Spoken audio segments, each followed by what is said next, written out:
are Jane and Stephanie from Tipperary Studies here in Rossmore Community Centre collecting stories from the locals for Heritage Week 2025. Stephanie here with Jimmy Scott talking about Rossmore and dairies and lots of other local stories. Perfect. Hello Jimmy. Hello. Jimmy Scott. I am mighty but not almighty. So did you live here all of your life? I lived here all my life. I was born on the 9th of April 1945. If you multiply 10 by 8 you'll get my age.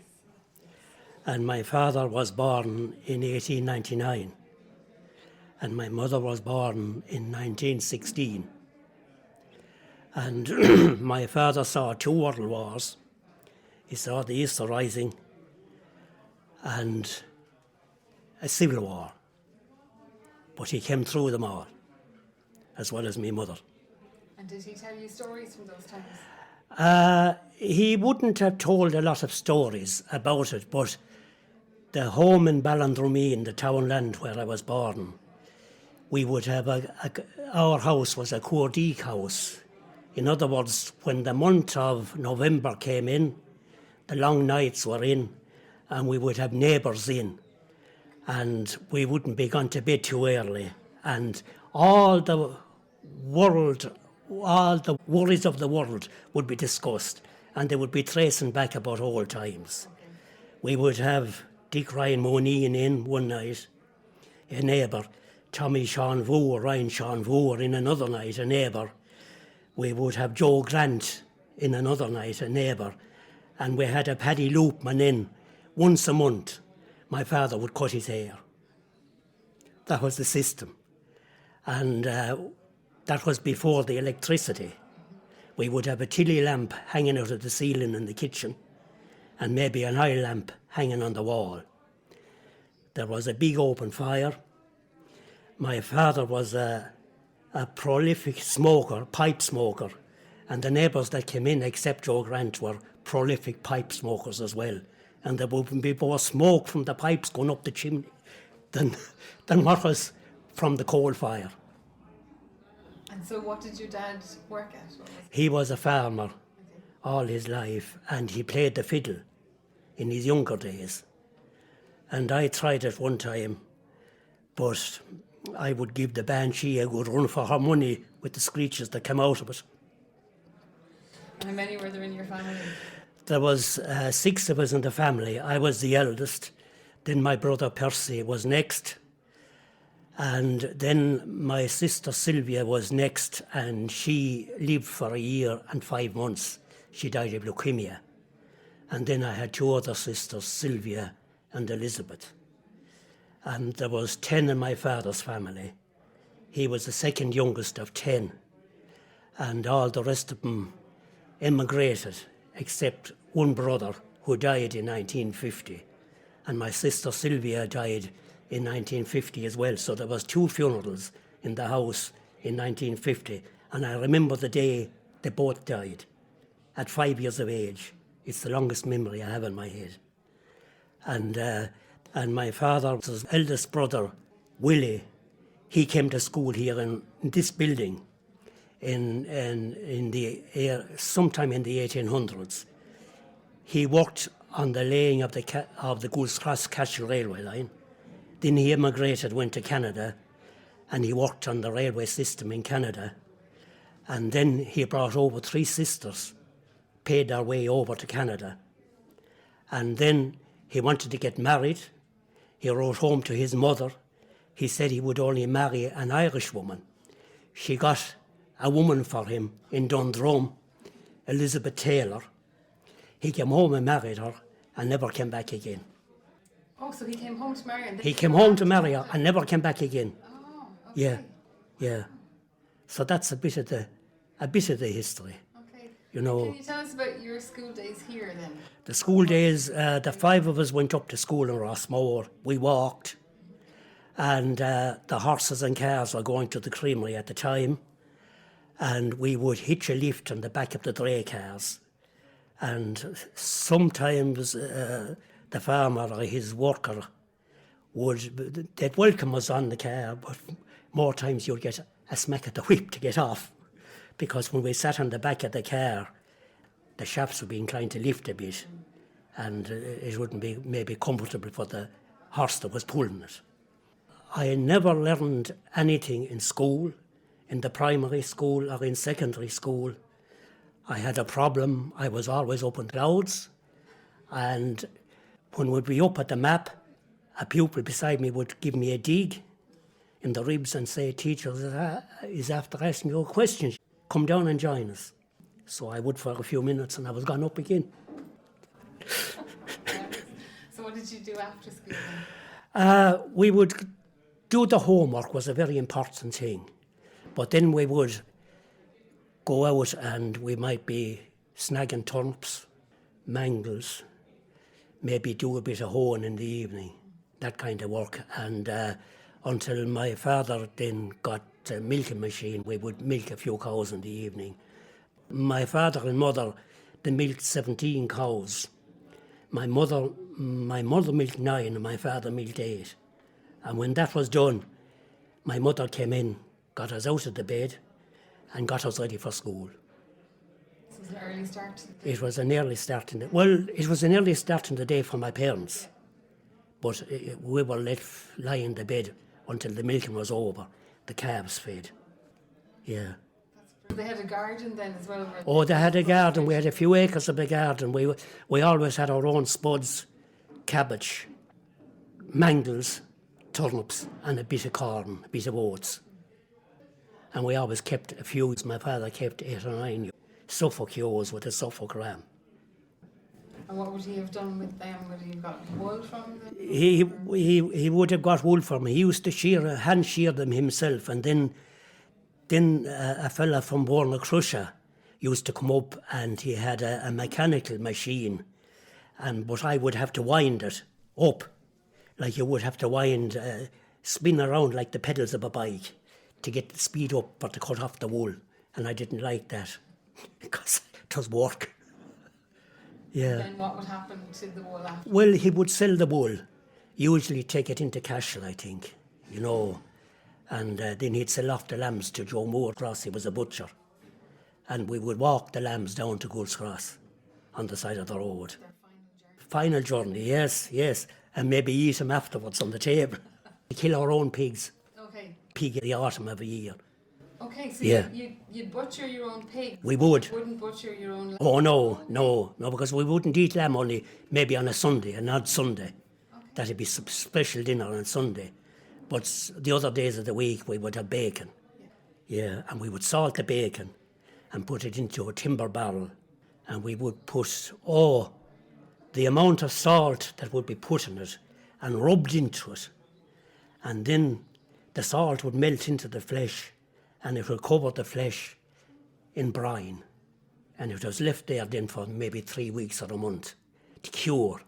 And then it was taken out and brought into the kitchen and hung in the ceiling around the fireplace. And the smoke from the fire would come out eventually, and the flesh would be yellow. Nowadays you'd nearly want a chainsaw to cut it if it was like that, because it's so hard. And we had that every day for the dinner.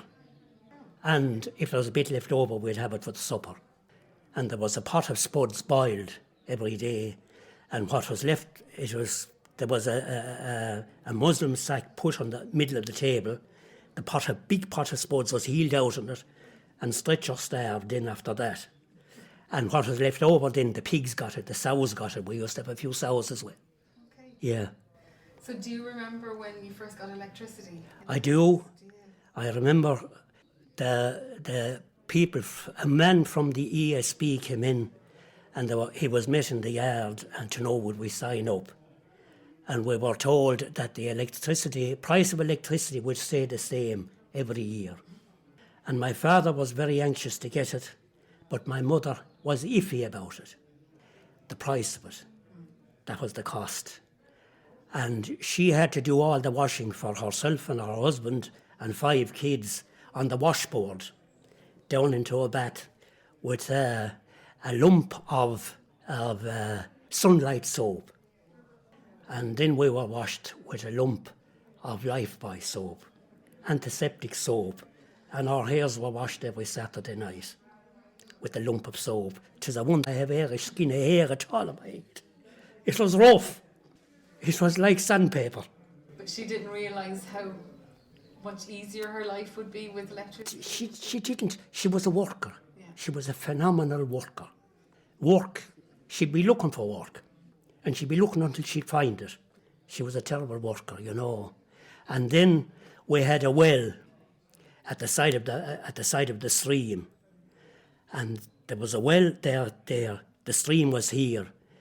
And then the haggart was here, where the clothesline was. And she would be hanging out the washing. And Nora Garrett would come down for a bucket of water. And when the washing machines came in, the washing powder came in. And Rinso was the washing powder of the day. And they would be comparing it, the women across the stream. And Judy Ryan Moneen and her mother would also come down for a bucket of water, a bucket and a gallon. And if my mother was at the clothesline, they would be comparing the Rinso and the washing machines compared to the soap. Yeah. And did they have a preference? Well, I think the Rinso was the only washing powder at the time, you know, when the washing machines came in after the electricity. And also we had an old dry battery radio, and that would have to be taken down, I think, to Knockavella to be charged up. And then when the electricity came in, we got an electric radio, a Pi. It was bought, and that was magic. And did you have more neighbours coming in then to listen to your radio, or did that stop? Most people had a radio at that time. It was when the television came in, but my father wouldn't allow a television inside the door. Everybody else had television, but we hadn't.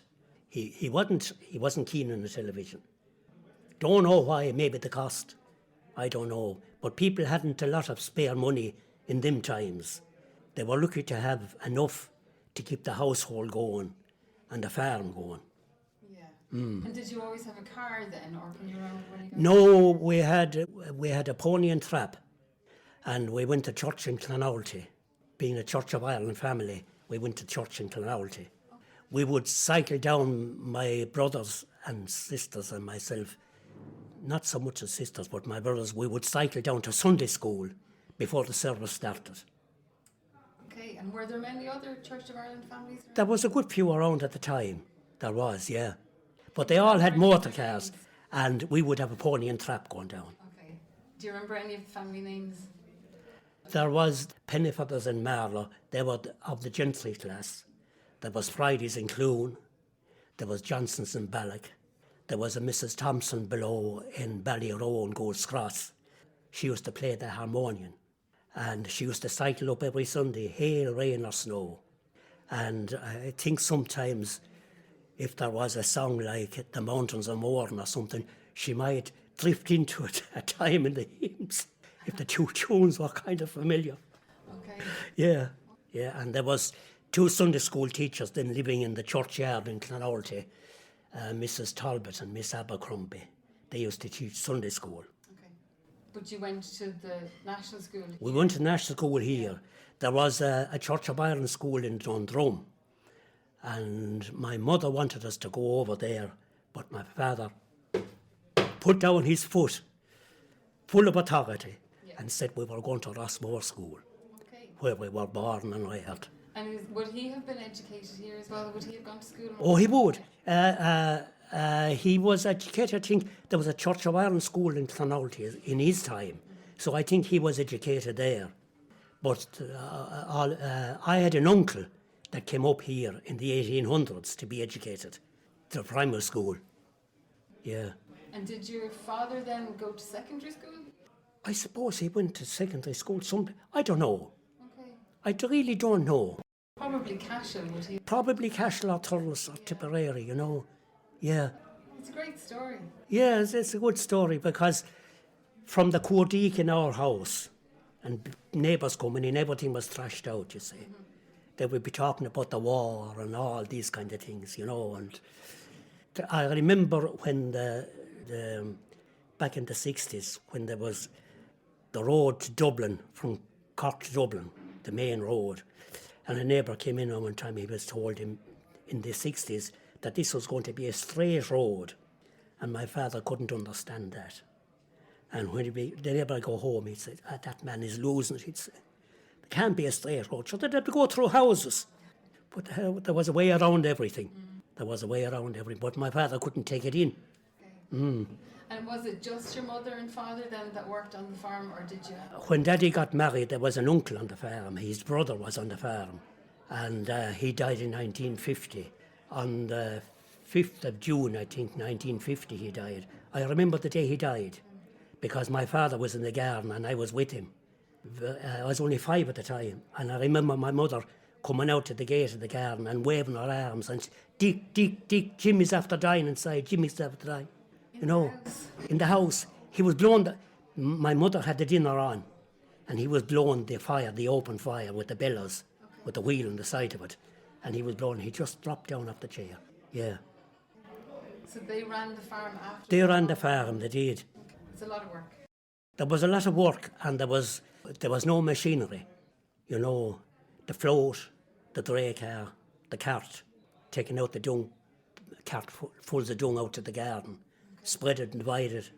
You know, open drills and closed drills, all done with the horses. Yeah. Then the tractors came on and he hired in tractors. Yeah. And there's a bit of a historical thing now I'm after leaving out. Oh, tell us. Yeah, about the time the Crown forces were around the place. And he was in the garden one day. He would be, I suppose he was little more than a teenager in them times. But the word teenager was not invented in them times. They were called garçons. The men were called, the teenagers of today were called garçons in them times. And the women teenagers were called slips of girls. That's the way they were referred to. That's a nice slip of a girl you have there now, Johnny.